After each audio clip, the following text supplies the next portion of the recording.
This is the Cedar Creek Church Living It Out podcast, a midweek reminder where we discuss key takeaways and principles from the weekend message to help you live out the truth that you matter.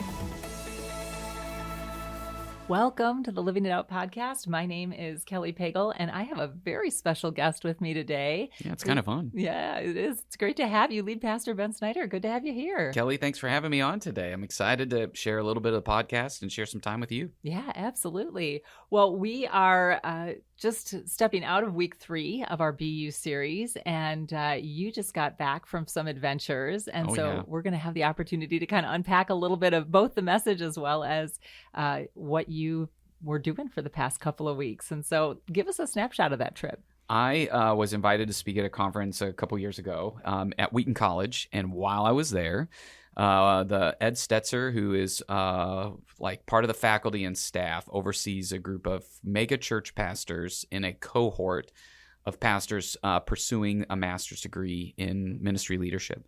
And so he invited me to maybe consider that. And as a part of that, he said, why don't you join us on a trip to Rome, to Athens, to Corinth, to Galilee, and to Israel. 7 airports, I think, in 12 days is what we ended up. Yeah, it was crazy. Wow. But the purpose of the group was to, it was a part of the class for the New Testament. Okay. And so we were really intentionally looking at the where the New Testament church and where Jesus had made a difference. And it was an amazing trip. Oh, it sounds like a trip of a lifetime. Just sounds fantastic. Some people are like, hey, how was your vacation? And yes, there are elements of it that are like you're sightseeing and you're enjoying good food and good friends. But there were also lectures and some of the books that the others read, I read a couple of them. I went in part to experience it, but really my primary focus is I knew I was going to come back with some learnings and some insights that are going to help shape the content and the messages that I deliver in the future. So it was awesome. That it sounds absolutely incredible. Now you've been over to the Holy Land Yes. before, Yes. and so had you been to all of these places, or were there some repeats in there? Or were they all new? Yeah, so I lead typically. Luke Shortridge and I will lead people on tours of Israel, Okay. and I've done that. This was actually my 4th trip to Israel. And I've never been to Rome, Okay. and I'd never been to Athens or Corinth. And so that's where it starts to step into the footsteps of Paul. And I think we just barely scratched the surface of that. So I would love to go on another learning trip that some people offer called the Footsteps of Paul. And you spend time in Turkey and Greece and Italy, maybe Italy, revisiting some of the places that Paul visited, which is, it gives you appreciation for the epistles, Mm-hmm. the second 2/3 of the New Testament. Yeah. In Israel, so those were all new for me. Fantastic. Learned a ton. But in Israel, one of the new sites we went to was in Magdala, where Mary was from. Okay. It's in the Galilee region, and a Catholic church built like a chapel retreat center. And as they were digging, they ran into some ancient artifacts. And anytime you're digging in Israel, you're pretty much going to run into ancient artifacts. Wow. We're not talking 200 years old. Right. So they have to bring out the Department of Antiquities, and they have to evaluate. And what they found was a 1st century synagogue, which is very rare. So 1st century, that means Jesus was probably in the synagogue. And there are other things at that site that I had not experienced before that was both personally meaningful for my wife and I, but it was also scripturally significant because there aren't too many 1st century. I've never been in where they have the benches and the mosaic floor of the 1st century synagogue. Most of it got destroyed by Rome. And the reason that the one in Magdala lived was because Flavius Josephus says that the inhabitants of the town blocked the gate to the town or the street so that the Roman army couldn't get in. And then they fled into the Sea of Galilee. And the Roman troops just went out and tragically slaughtered them out there. Mm-hmm. But they preserved the town. And as time went on, the town starts to fall apart and all of that stuff. But they didn't light it on fire. It wasn't full of like pulling stones down to try. And nobody really rebuilt there for years until this Catholic retreat center bought a little piece of land to put a retreat center, and ta-da, right on the spot. Oh my goodness. It's amazing. That is amazing. That's incredible. Wow. Yeah. So something new and exciting for this trip. It's like every time you read the Bible, though. I mean, I could go to Israel. Every time I go to Israel, the first time, everybody's so overwhelmed with the amount of dates and information and history and stuff, layer upon layer upon layer. Then the second time I go, it's like the second time you read through a passage, something new hits you. And the third time you experience it with somebody else. And I know most people probably only get one chance to go. The heartbeat, the reason why I love taking people is it just helps the Bible go in 3D. I mean, you see the sights and the sounds and the smells and all of the things. So. Yeah. Well, that was actually a question that I had as I thought you'd been over, like what that first time it must just be like drinking from a fire hose. Yeah. Like, I mean, totally amazing, but so much. Yes. And so that layer of, wow, what, that takeaway that you got this time. Yeah. So Magdala was great. And then there were just, Capernaum was fresh. There were some new things, in Rome and some perspectives of Jerusalem that I hadn't thought of, or fresh take from Mark Moore, who was our New Testament professor, that I'll be incorporating in future messages. So that means if you hear something at the weekend and you're like, hey, I've never heard that before, there's a chance that if you were to talk to me in the lobby, I'd say, oh, footnote Mark Moore, you know? Or if I can't footnote everything in a message, it's like, hey, footnote. But I usually try to give credit to where I hear it, and so, cool. But that was pretty special. Oh, that sounds amazing. Well, I look forward to hearing those things come out in the future. So, and speaking of messages, as we think about our message from last weekend and this series that we're in of BU and ordinary people making that extraordinary difference, you had the bottom line this week of being open to the intersections that God has for you. Yeah. I love that visual. And so when you were on this trip, how was that bottom line kind of reinforced? Yeah, I think for me, it was be open to some of the other pastors and learning that I was going to hear on the trip. And so, we would show up in every city and there's an academic part of it, you're learning, but then there's a spiritual part, which is like, God, I think you have something more than just learning some new stuff. And so there were little pieces along the way where I felt like God was encouraging to me. But one of the fun stories, I traveled with a friend of mine, Kevin Queen. He's a pastor at Crosspoint Church in Nashville. So if you have friends in Nashville and are looking for a cool church, Kevin's an awesome pastor and has just become a good friend. And we were visiting Mars Hill outside of Athens. If you're familiar with the book of Acts, if you go to Acts 17, you can read about how Paul was invited to speak to the Athenian leaders. And he uses two popular Greek poets to present the gospel around the unknown God. He doesn't even quote a passage from the Bible to point people to Jesus, which in some ways shapes or inspires how we do ministry today. Yeah. Whenever you can use the Bible, yes, but if you can use culturally relevant concepts, poets, terms, songwriters, movies, whatever, and you can use that as a way of pointing people to Jesus. We see that in the pages of Scripture. So while we're on Mars Hill reflecting and thinking about all of that, Kevin and I are like, I'm looking for an opportunity to strike up a spiritual conversation. So is he. And we were walking back to the bus, and he's like, man, I was praying for an opportunity to share the gospel. And he was like, I want to be open to what God has. Me too. We're sharing a little bit of that. And he goes, the only thing I could do is offer somebody gum.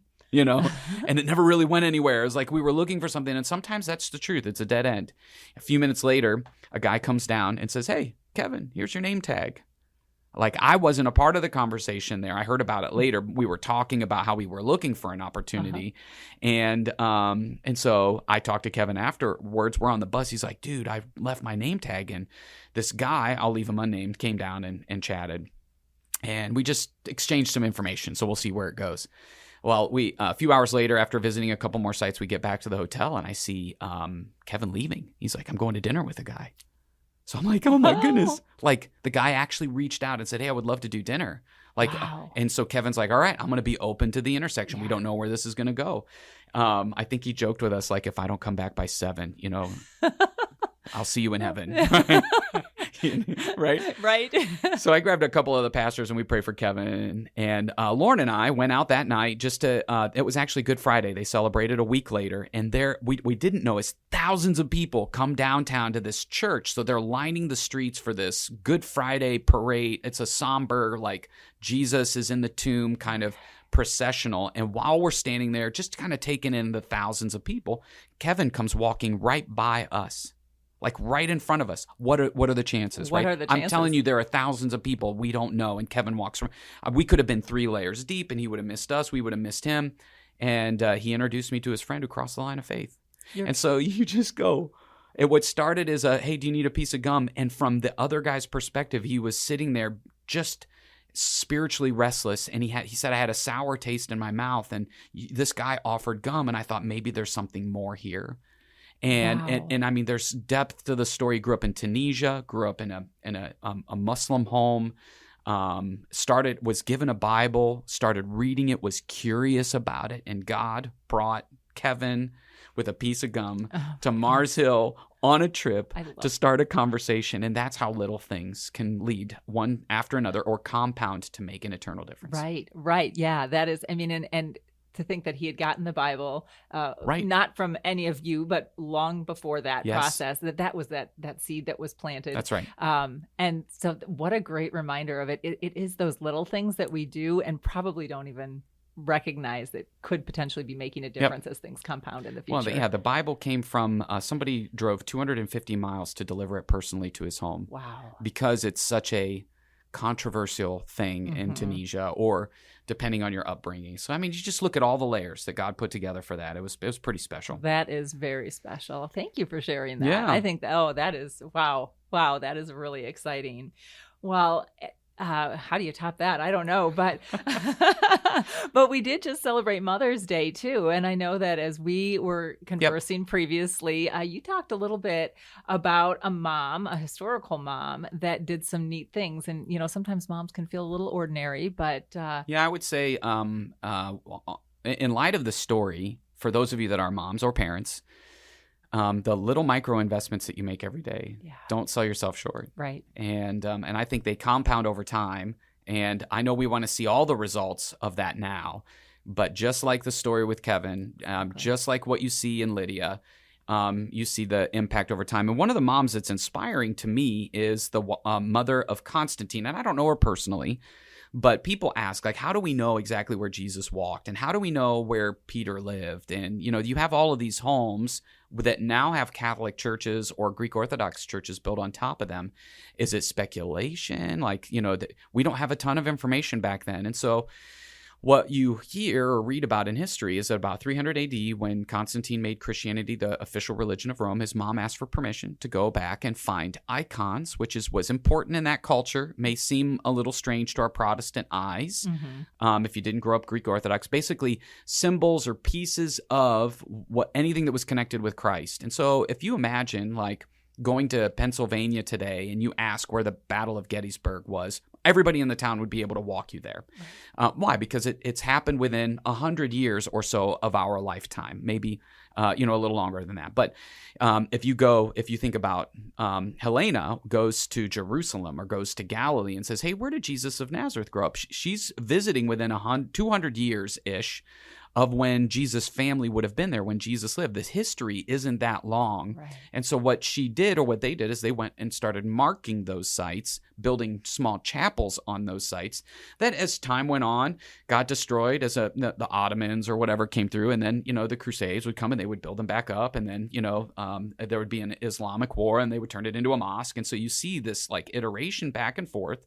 But the truth is, a lot of the sites that we believe are where these things happen. We don't know with 100% certainty, but you can be pretty confident that this is where it took place, all because this mom went out and took time to invest in and get curious about where did the events around the Bible take place. It's really a gift to us. At least it gets us within the vicinity of where Jesus sweat drops of blood, where Jesus' family grew up, where Jesus was crucified and buried ultimately. So it's pretty special. That is very special. Yeah, absolutely. And just those little things that we do each day that she did and that we do for our own families, it definitely makes a big difference. Yeah. Makes a big difference. Oh, neat. So one of the other things you did was get a souvenir over there. Yeah, I did. Yeah, really cool souvenir. On our way, we heard about a place called Razzouk's. One of the pastors has tattoos, and he was telling us, the group, about how he's excited to go to Razzouk's to get a tattoo in Jerusalem in the Old City. And it's the oldest tattoo parlor, whatever shop in the world. Started in 1300.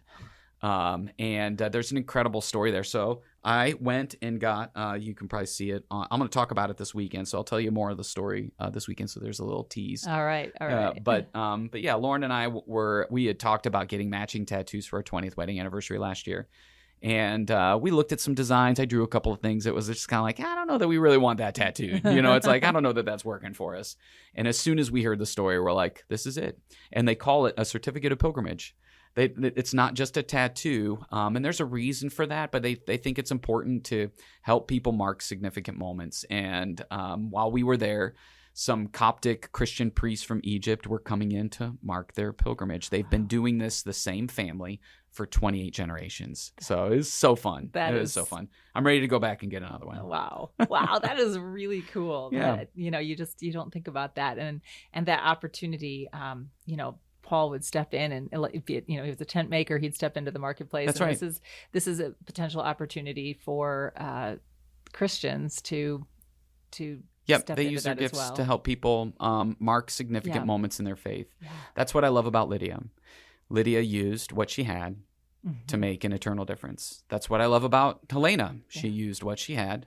And Constantine gave her unlimited access to the treasury to go and do this, right? So even Constantine just accelerated her vision, and we're the recipients of that impact today. Paul used what he had to make an eternal difference. The Razzouk family is helping mark spiritual moments for all sorts of people to help them in their spiritual journey. And I think the same is true for us here. No matter who you are, where you've been, what you feel like you're good at, God wants to use you to make a difference. I love it. And that's really what this series is all about, and what you'll be diving into next weekend as well, and sharing with us. So as you think about that last piece, what are some next steps that you would encourage our listeners to take as we do step into that final week? So here's what I would love for you to do. We talked a little bit about it this weekend, and in some ways, if you're not signed up for Growth Track or haven't been, it's not a shameless plug. I really believe it helps people. Yeah, okay. Absolutely. But if you want to know or begin thinking about now, do some pre-work before you sign up, I would write these 3 words down on a piece of paper, or if you keep a journal, put it in a journal, or if you keep it in your notes or Evernote, put it in your phone. Personality, passion, and place. Your personality, I need you to take 30 minutes somewhere, and you're going to spend 10 minutes thinking about all 3 of these things. So personality, you're answering the question, how are you wired? Not what do you want to be, but how are you uniquely wired? And here's a clue that you have a unique talent in some area. You think to yourself, this is so easy, everybody can do it. Or you say like, oh yeah, you assume everybody's good at it. That probably is an indicator that it's unique to you. And you probably get yourself in trouble thinking that everybody's good at that thing. It's like, oh yeah, it's so easy for me. It must be easy for everybody. It's not. Right. It's unique to you. So understand your wiring. There's spiritual gifts assessments. There's personality profiles. You can look at those things and pull out those phrases that are true of you. Write them down and hold them there. Then write down what you're passionate about. And what that means is what's meaningful for you. A deeper question is, what are you willing to suffer for? That's what the root word or the Latin root word of the word passion means. Like you're willing to pay the price for it.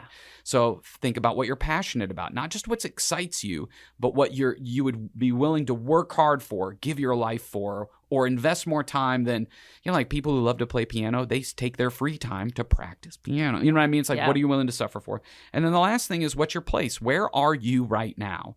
And so think about your age, your stage of life, your education, your family, your marital status, all of those things, and get really clear about where you are. And when you think about all of those 3 things, those are the seeds that God uses right now to make a difference. And the clearer you are about how all of those connect in your work or in school or wherever you're at, the more you will be open to the intersections that God brings you today. And too often, people think, when I get there, when I have X, if I could only do Y, then I would really make a difference. And you overlook the simple ways that God's already equipped you and placed you and given you a passion to make a difference where you're at. Such good advice. Wow, that is great. I think that we do tend to get ahead of ourselves. Yeah. And we don't think, well, what am I doing right here, right now? That stick of gum that I'm doing right now, it's going to make a difference. And yet it That's can. right. So yeah, and I would say I would make it if you've already done the work, if you've been to Growth Track, take another 30 minutes just to revisit it. It's like a compass. It's helpful to go back and look at it again and going, hey, am I headed towards Am I headed in the direction of my purpose, or am I getting sidetracked? Have I forgotten it? And it's been super helpful for me in the different seasons that I find myself in. Absolutely. And go back to the Growth Track resources That's too, right. all the scripture that's included in that book, and just kind of ponder it and think about it as in terms of where God has you in this particular place and how you can use that. Great. Well, Ben, thank you so much. Thanks for having me. Thanks everybody for tuning in. Oh, it's just been fantastic and great to have you as a guest. And listeners, we're so glad that you did tune in. And we hope that this time has encouraged you and reminded you that you matter, and you take that with you throughout the rest of the week. That's right. Thanks, Ben. Yeah, thank you. See you, everybody.